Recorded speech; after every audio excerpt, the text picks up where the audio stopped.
employing 30,000 researchers and manufacturing enough germs to kill every person on the planet 1,000 times over.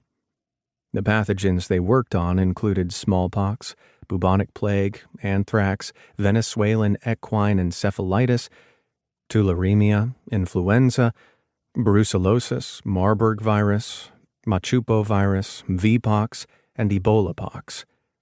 The entire program contravened the 1972 Biological Weapons Convention, and while the CIA suspected it was happening, they had no idea how far the Russians took it. It wasn't until 1979 when a major outbreak of pulmonary anthrax poisoned hundreds of people close to the biopreparat facility in Sverdlovsk, now Yekaterinburg, that the West realized what was going on.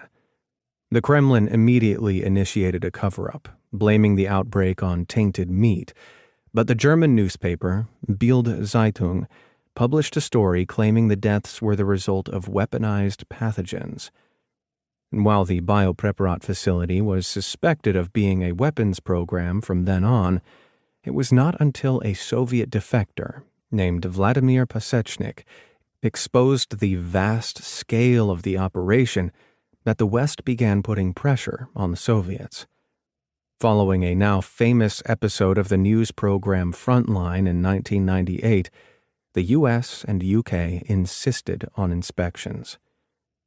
These inspections were resisted by the Russians, and inspectors repeatedly turned up at facilities that had been hastily torn down and sterilized prior to inspection, while 18 massive laboratories, including the Stepnogorsk Scientific and Technical Institute in Kazakhstan, the Institute of Ultra-Pure Biochemical Preparations in Leningrad, and the Vector State Research Center in Koltsovo, were eventually discovered, the true scale of the Russian bioweapons program remains a closely guarded Kremlin secret. There are a number of books on the subject, and I personally recommend The Dead Hand, The Untold Story of the Cold War Arms Race and Its Dangerous Legacy by David Hoffman. The book is available on Kindle and Audible and makes for some fascinating reading. If you do read it, you'll see how it influenced many of the plot lines in this book. Finally, I'd be remiss if I did not tell you that Book 2 in the Lance Spector series, The Russian, is now available. The second book begins just hours after the events in the first wrap up. Lance and Tatiana are still in Moscow, and an assassin is en route. So grab your copy now. I promise, if you enjoyed the first, you're going to be drawn into these characters more deeply. God bless, and happy reading. Saul Herzog. This was The Asset, a Lance Spector thriller, Book 1, by Saul Herzog.